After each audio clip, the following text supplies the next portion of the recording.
నమస్కారం ఘంటారావానికి స్వాగతం. ముందుగా ప్రధానాంశాలు. రోజు రోజుకు రికార్డులు సృష్టిస్తున్న బంగారం, 1,00,000 దాటిన పసిడి ధర.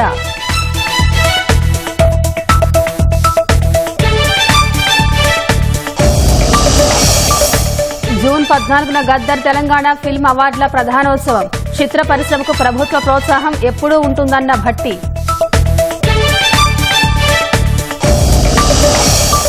ఛత్తీస్గఢ్ బీజాపూర్ జిల్లాలో కొనసాగుతున్న ఎదురుకాల్పులు. నంబి అడవుల్లో భద్రతా బలగాలు మావోయిస్టుల మధ్య ఫైరింగ్.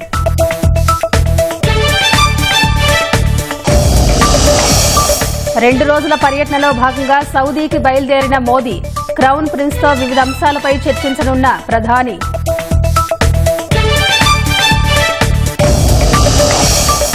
భారత్లో కొనసాగుతున్న అమెరికా ఉపాధ్యక్షుడు. జైపూర్లోని అంబర్ కోటను సందర్శించిన వాన్స్ కుటుంబం.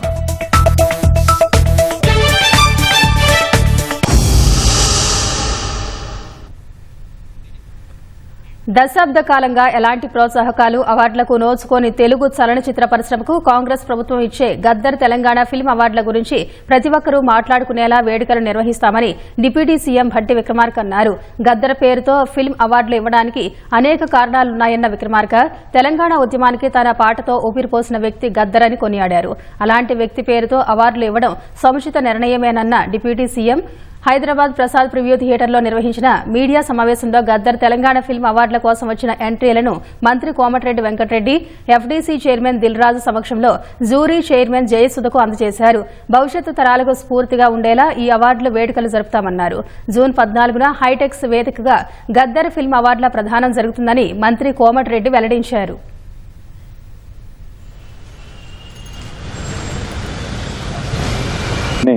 3 days మార్నింగ్ డిక్లేర్ చేయడం వలన ఈ ప్రోగ్రామ్ బయట లాంచ్ లో పెద్ద ఎత్తున చేయాలనుకున్నప్పటికీ తెలుగు చలనచిత్రాలే కాదు, ఈ ప్రాంతానికి సంబంధించిన ఉర్దూ మీడియం సంబంధించినటువంటి చిత్రాలను కూడా ప్రోత్సహించాలనేటువంటి ఆలోచనతో గద్దర్ తెలంగాణ చలనచిత్ర అవార్డులు 2024 ని మొట్టమొదటిసారిగా ఈ రాష్ట్రంలో ప్రవేశపెట్టాం. దీనికి చాలా కారణాలు కూడా ఉన్నాయి. తెలంగాణ సంస్కృతి, తెలంగాణ గుండె చప్పుడిని తన కళల ద్వారా విశ్వవ్యాప్తం చేసినటువంటి మహానుభావుడు గద్దర్. ఈ జరిగేటువంటి ప్రక్రియలో ఎటువంటి భావబంధాలకి లేకపోతే రాగద్వేషాలకు అతీతంగా ఈ జ్యూరీలో సినిమాలను మీరు సెలెక్ట్ చేసి సందేశాత్మకమైనటువంటి సినిమాలతో సమాజానికి ఉపయోగపడేటువంటి కార్యక్రమాన్ని ముందుకు తీసుకొని పోయే ప్రక్రియలో సెలక్షన్ కూడా అంత ట్రాన్స్పరెంట్ గా చేయాలని, తద్వారా అందరినీ ప్రోత్సహించడానికి ఉపయోగపడుతుందని చెప్తూ చలనచిత్రాలతో పాటు చాలా మిగతా అవార్డులు కూడా ఇందులో పొందుపరిచాం. వ్యక్తులుగా చలనచిత్ర పరిశ్రమకి గొప్ప పేరు తీసుకొచ్చినటువంటి మహానుభావులందరినీ కూడా వాళ్ళ పేరు మీద కూడా ప్రత్యేక అవార్డులు ఇందులో పొందుపరిచి వారి పేరు మీద కూడా అవార్డులు ఇచ్చే కార్యక్రమాన్ని చేపడతా ఉన్నారు. 2011 తర్వాత మొట్టమొదటిసారి తెలంగాణ రాష్ట్రంలో ఈ అవార్డు కార్యక్రమం గద్దర్ గారి పేరు మీద ఏర్పాటు చేసుకోవడం చాలా సంతోషకరం. గద్దర్ అంటే ఒక మామూలు వ్యక్తి కాదు, ఆయన ఒక శక్తి.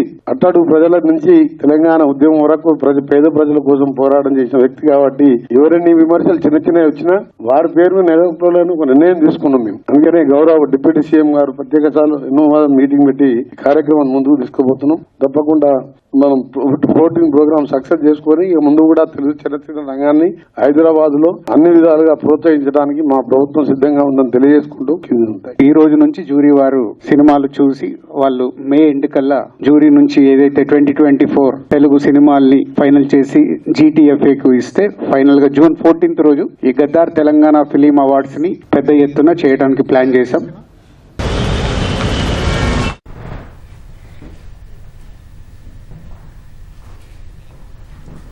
హైదరాబాద్ కాచిగూడలో ఓ వ్యాపారి ఇంట్లో నేపాల్ గ్యాంగ్ దోపిడీ కేసులో పోలీసులు దర్యాప్తు ముమ్మరం చేశారు. దొంగలను పట్టుకునేందుకు పోలీసులు బృందాలుగా ఏర్పడి గాలిస్తున్నారు. ఆదివారం రాత్రి కాచిగూడలోని ఓ వ్యాపారి ఇంట్లో 2 కిలోల బంగారం, 3 కోట్ల నగదు చోరీకి గురైంది. ఈ మేరకు వ్యాపారి హేమరాజ్ పోలీసులకు ఫిర్యాదు చేశాడు. రాత్రి భోజనంలో తమకు మత్తుమందిచ్చి పని మనిషి ఈ చోరీకి పాల్పడినట్లు వ్యాపారి ఫిర్యాదులో పేర్కొన్నాడు. దీంతో పరారీలో ఉన్న నేపాలీ కుటుంబం కోసం పోలీసులు బృందాలుగా ఏర్పడి గాలిస్తున్నారు.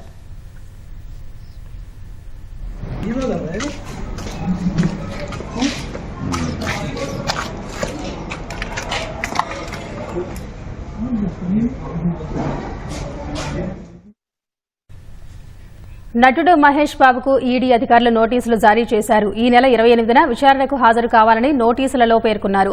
సురానా, సాయి సూర్య డెవలపర్స్ మనీ లాండరింగ్ కేసులో మహేష్ బాబుకు నోటీసులు జారీ అయ్యాయి. మహేష్ బాబు ఆ రెండు కంపెనీలకు ప్రమోషన్స్ చేసేందుకు కోట్ల పారితోషికం తీసుకున్నట్లుగా ఈడీ అధికారులు గుర్తించారు. మనీ లాండరింగ్ పాల్పడిన కంపెనీల్లో పెట్టుబడులు పెట్టేందుకు ఆయన ప్రజలను ఇన్ఫ్లుయెన్స్ చేశారనే అభియోగంపై ఈడీ నోటీసులు జారీ చేసినట్టు తెలుస్తోంది. మహేష్ బాబుకు చెల్లించిన పారితోషికంపై ఈడీ అధికారులు ఆరా తీయనున్నారు. వరంగల్ జిల్లా వర్ధన్నపేట వద్ద కొబ్బరికాయలతో వెళుతున్న వాహనం బోల్తా పడింది. కొబ్బరికాయల లోడుతో బొలేరో వాహనాన్ని లారీ ఢీకొట్టడంతో ప్రమాదం జరిగింది. ఈ ఘటనలో కొబ్బరికాయలు కింద పడటంతో తండావాసులు ఎత్తున తరలివచ్చి సంచుల్లో నింపుకుని వెళుతున్నారు. ఉన్నాడట, దాని కిందనే ఉన్నాడట.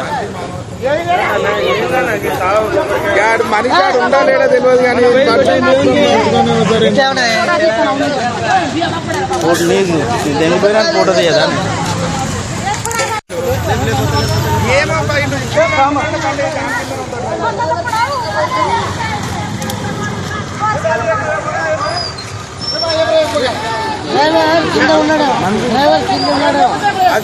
ఉన్నాడట, దాని కిందనే ఉన్నాడట.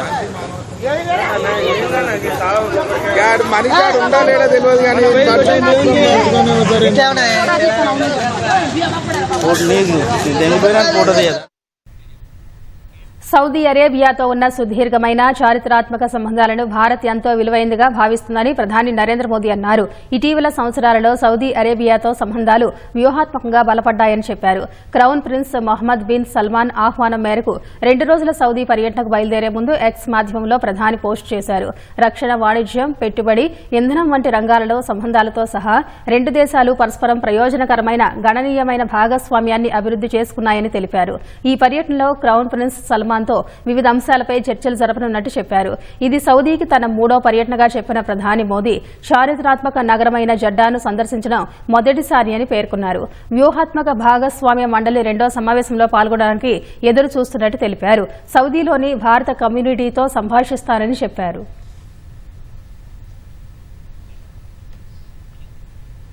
అమెరికా ఉపాధ్యక్షుడు జేడీ వాన్స్, ఆయన సతీమణి ఉషా వాన్స్, 3 పిల్లలు రాజస్థాన్ జైపూర్లోని ఆమెర్ కోటను సందర్శించారు. కోటలోకి గజరాజులు వారికి ఆహ్వానం పలికాయి.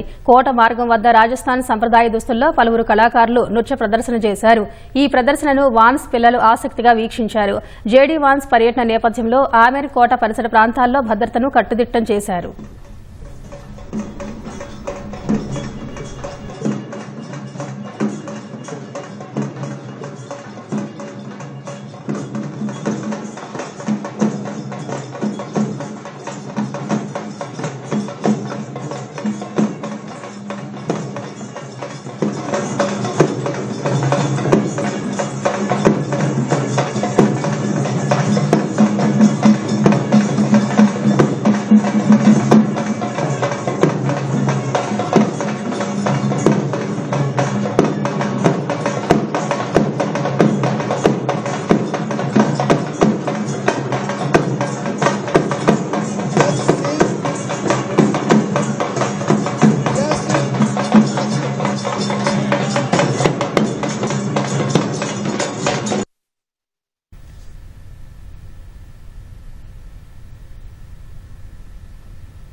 ఐదేళ్ల విరామం తర్వాత కైలాస మానస్ సరోవర్ యాత్ర పునః ప్రారంభం కానుంది. జూన్ 30న ఢిల్లీ నుంచి 50 మందితో కూడిన తొలి బృందం కైలాస శిఖర దర్శనానికి వెళ్లనుంది.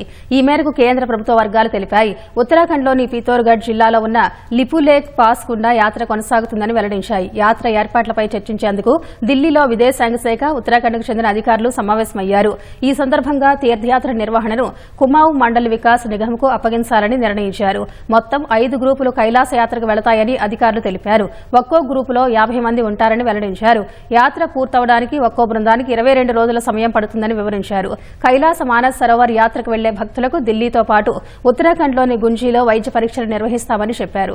ప్రతి ఏటా నిర్వహించే కైలాస మానస్ సరోవర్ యాత్రను 2020లో కరోనా కారణంగా నిలిపివేశారు. ఆ తర్వాత గల్వాన్ ఘర్షణతో ఇరు దేశాల మధ్య సంబంధాలు దెబ్బతినడంతో యాత్ర పునరుద్దరణ చర్యలు ముందుకు సాగలేదు. తాజాగా ఇరు దేశాల మధ్య ద్వైపాక్షిక సంబంధాలను పూర్వస్థితికి తెచ్చేందుకు ప్రయత్నాలు సాగుతున్న వేళ ఈ పరిణామం చోటు చేసుకుంది.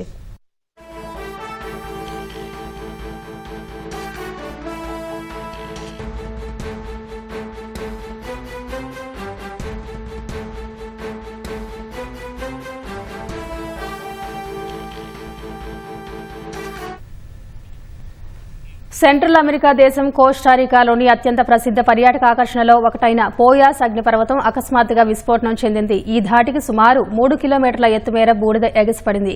అగ్నిపర్వతం విస్ఫోటనం చెందినట్టు కోస్టారికా జాతీయ విశ్వవిద్యాలయం ధృవీకరించింది. ఇందుకు సంబంధించిన దృశ్యాలను అధికారులు విడుదల చేశారు. సమీప ప్రాంతాల్లో బూడిద పడుతూ ఉండడంతో అక్కడి పరిస్థితిని ఎప్పటికప్పుడు పర్యవేక్షిస్తున్నారు.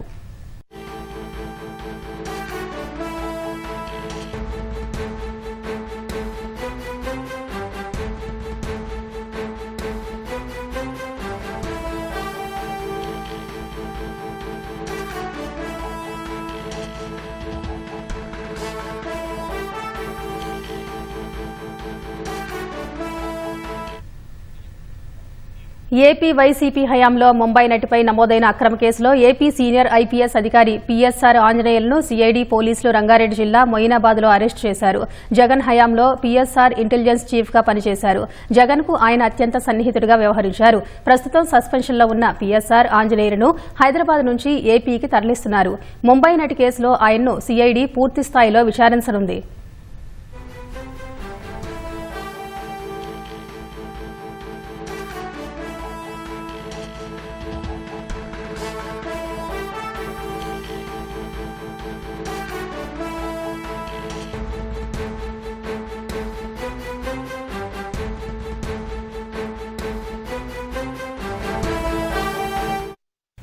ముంబై నటిపై అక్రమ కేసులో ఏపీ సీనియర్ ఐపీఎస్ సీతారామాంజనేయులు అన్నీ తానై వ్యవహరించారు.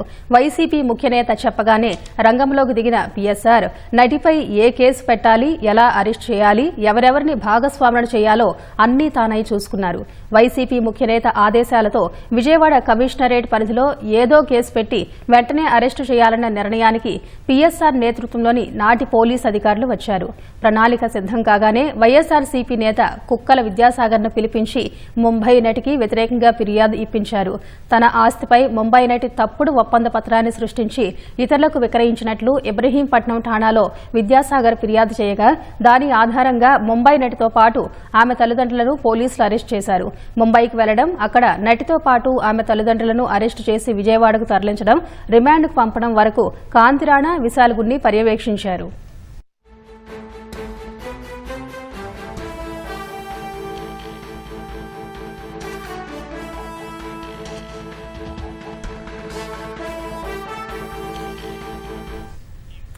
ఏపీలో కూటమి ప్రభుత్వం ఏర్పడ్డాక తప్పుడు కేసులో తనతో పాటు తన తల్లిదండ్రులను జైలు పాలు చేసి వేధించారని ముంబై నటి ఫిర్యాదు చేశారు.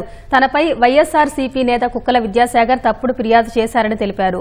ఆమె ఫిర్యాదు ఆధారంగా విద్యాసాగర్తో పాటు 3 ఐపీఎస్లపైన విజయవాడలో కేసు నమోదైంది. 3 ఐపీఎస్ అధికారులపై కూటమి ప్రభుత్వం సస్పెన్షన్ వేటు వేసింది. ఇంటెలిజెన్స్ మాజీ డీజీ ఆంజనేయులు, విజయవాడ మాజీ సీపీ కాంతిరాణా టాటా, ఐపీఎస్ అధికారి విశాల్ గున్నేలను ప్రభుత్వం సస్పెండ్ చేసింది.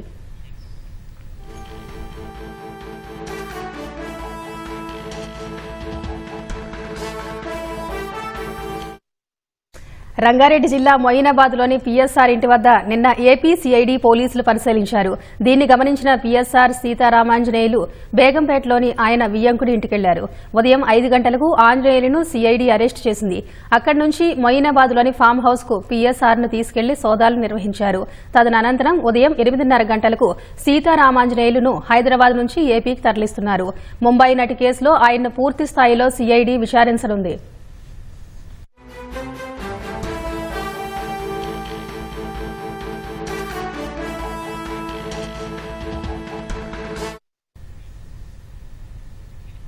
రైతుల నుంచి భూములు కొనుగోలు చేశారు. ఇళ్ల స్థలాలుగా మార్చి అమ్మేశారు. అందుకు ప్రభుత్వం నుంచి అనుమతులు లేవు. ఇళ్ల స్థలాల మధ్య ఓ వాగుపై సొంతంగా 3 వంతెనలు నిర్మించారు. వాటికి నీటిపారుదల శాఖ అనుమతులు లేవు. ఆ వెంచర్కు ఎలాంటి ప్రభుత్వ అనుమతులు లేవని, అక్రమంగా అమ్మితే చట్టపరంగా చర్యలు తప్పవని గ్రామ పంచాయతీ బోర్డులు పాతినా వాటిని తొలగించి స్థిరాస్తి వ్యాపారం చేస్తున్నారు. మహబూబ్ నగర్ జిల్లా భూత్పూర్ మండలం పాతమొల్గర మద్దిగట్ల శివారులో సుమారు 300 ఎకరాలు ఓ స్థిరాస్తి వ్యాపార సంస్థ కొనుగోలు చేసింది. చదును చేసి రోడ్లు వేసి ఇళ్ల స్థలాలుగా మార్చి అమ్మడం మొదలుపెట్టింది. వ్యవసాయ భూముల్ని ఇళ్ల స్థలాలుగా మార్చి విక్రయించాలంటే ప్రభుత్వ అనుమతులు ఉండాలి. అలాంటివేవీ లేవని, క్రయ విక్రయాలు జరగకూడదని గతంలో పాతమొల్గర మద్దిగట్ల గ్రామ పంచాయతీల నుంచి నోటీసులు ఇచ్చారు. బోర్డులు ఏర్పాటు చేశారు. కానీ వాటిని తీసేసి స్థిరాస్తి వ్యాపారం కొనసాగిస్తున్నారు. వెంచర్ ఏర్పాటుకు అధికారుల నుంచి ఎన్ఓసి ఎన్ఓసీ తీసుకుని దాదాపు 10% భూమిని స్థానిక అభివృద్ధికి ఇచ్చి నిర్మించాల్సి ఉంది. నీటి ప్రవాహాలకు బఫర్ జోన్ దాదాపు 9 మీటర్ల మేర వదలాల్సి ఉంటుంది. ఇక్కడ భూములు కొనుగోలు చేసిన తర్వాత ఎలాంటి అనుమతులు తీసుకోకుండానే రోడ్లు వేసి ప్లాట్ల లేఅవుట్ ను తయారు చేసి విక్రయాలు చేపట్టారు. అధికారులు గుర్తించి నోటీసులు ఇచ్చినా మార్పు రాలేదు.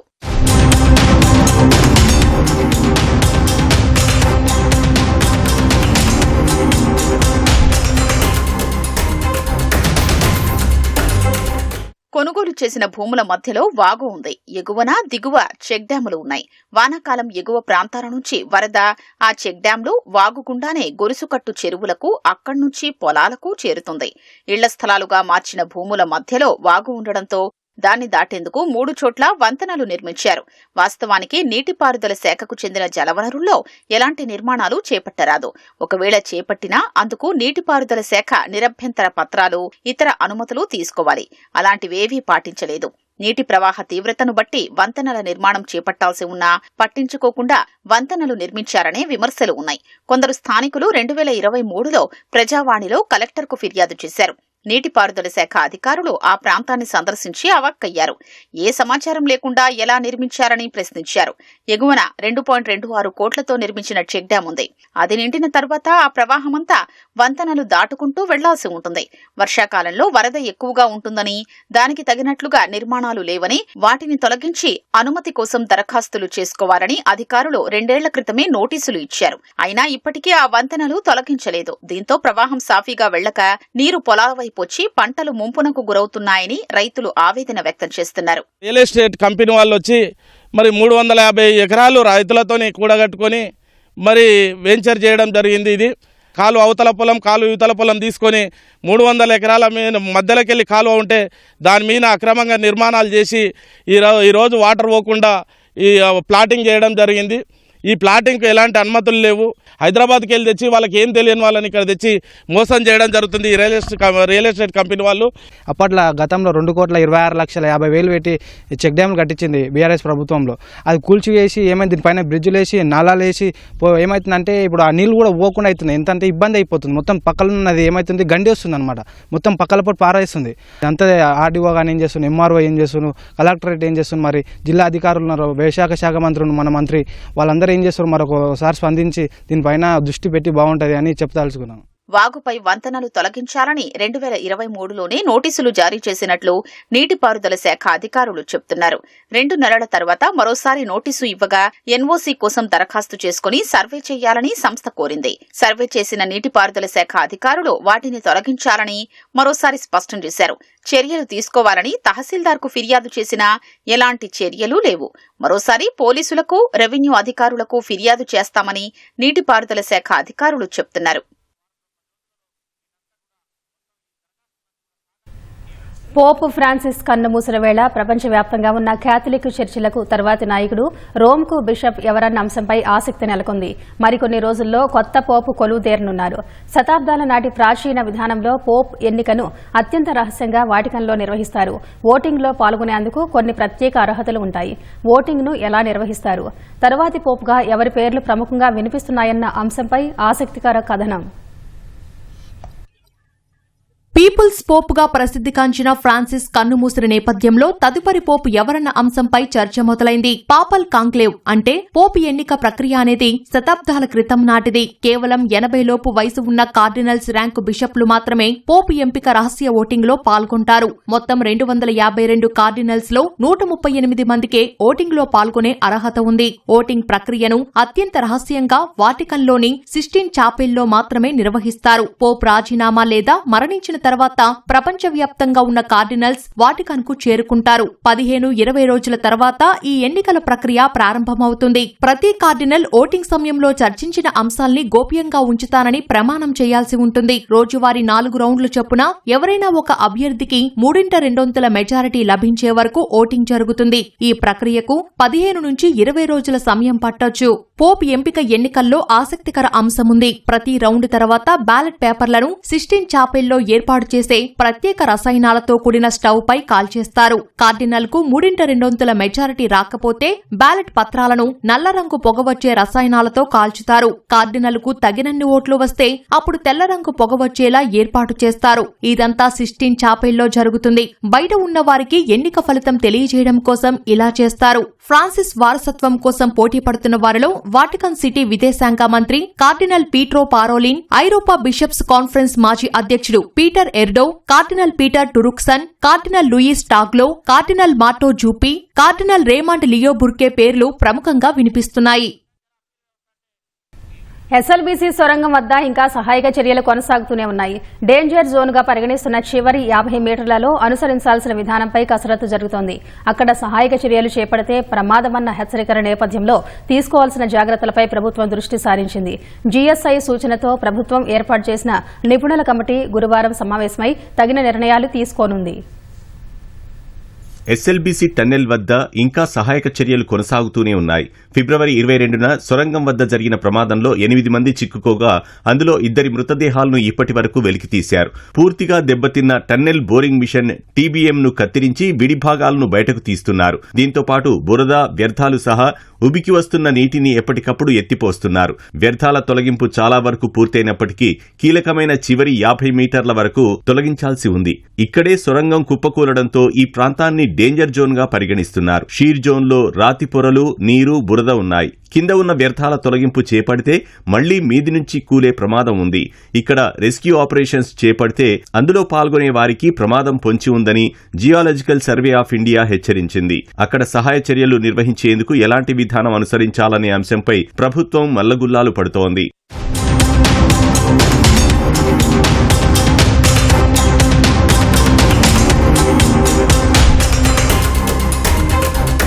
సహాయక చర్యల్లో పాల్గొనే వారికి ప్రమాదం వాటిల్లకుండా శాస్త్రీయ విధానాన్ని అనుసరించాలని, ఇందుకోసం నిపుణుల కమిటీని ఏర్పాటు చేయాలని జీఎస్ఐ రాష్ట్ర ప్రభుత్వానికి సూచించింది. అందుకనుగుణంగా వివిధ విభాగాలకు చెందిన 11 మంది నిపుణులు, అధికారులతో ప్రభుత్వం కమిటీని ఏర్పాటు చేసింది. ఇక ఎవరికీ ప్రమాదం వాటిల్లకుండా సహాయక చర్యలు చేపట్టాల్సిన విధానంపై కమిటీ దృష్టి సారించాల్సి ఉంది. ఈ నెల 24న జరగనున్న నిపుణుల కమిటీ మొదటి సమావేశంలో సంబంధిత అంశాలపై చర్చించనున్నారు. సహాయక చర్యల కోసం అవసరమైతే డ్రిల్లింగ్ అండ్ బ్లాస్టింగ్ విధానాన్ని అమలు చేయాలని ఒక ప్రతిపాదన ఉంది. అలా చేయాల్సి వస్తే సుప్రీంకోర్టు అనుమతి తీసుకోవాల్సి ఉంటుంది. రాష్ట్ర వ్యాప్తంగా అకాల వర్షాలు అన్నదాతలను కుదేలు చేస్తున్నాయి. కష్ట నష్టాల కోర్చి కాపాడుకున్న కొద్ది పంట నష్టపోతూ ఉండటంతో రైతులు కన్నీరు మున్నీరవుతున్నారు. సిద్దిపేట జిల్లా హుస్నాబాద్లో ఈదురుగాలులతో కురిసిన భారీ వర్షానికి కల్లాల్లోని ధాన్యం కొట్టుకుపోయింది. జగిత్యాల జిల్లా ఇబ్రహీంపట్నం మండలం కోజన్ కొత్తూరు గ్రామంలో నేల కొరిగిన పంటలను ఎంపీ ధర్మపురి అరవింద్ పరిశీలించారు. కేంద్రం ముందు చూపుతో ప్రవేశపెట్టిన ఫసల్ బీమా పథకాన్ని ప్రభుత్వం వినియోగించుకోనందువల్లే రైతులు అకాల వర్షాలకు నష్టపోతున్నారని అరవింద్ వెల్లడించారు. యాదాద్రి భువనగిరి జిల్లా తురకపల్లి మండలం వీరారెడ్డిపల్లి, తిరుమలాపురం గ్రామాల్లో వడగండ్ల వాన కురిసింది. వరి, కూరగాయలు, మామిడి తోటలకు భారీ నష్టం వాటిల్లింది. కొనుగోలు కేంద్రాల్లో ధాన్యం తడిసి ముద్దయింది. ప్రభుత్వం జాప్యం లేకుండా కొనుగోలు చేస్తే బాగుండేదని అన్నదాతలు ఆవేదన వ్యక్తం చేస్తున్నారు. హనుమకొండ జిల్లా వేలేరు మండలం పీచర్ గ్రామంలోని జిల్లా పరిషత్ పాఠశాలలో 2011-12 బ్యాచ్ పూర్వ విద్యార్థుల ఆత్మీయ సమ్మేళనం ఘనంగా జరిగింది. 13 ఏళ్ల తర్వాత అంతా కలిసి ఒక్కచోట చేరి తమ బాల్య స్మృతులు నెమరువేసుకున్నారు.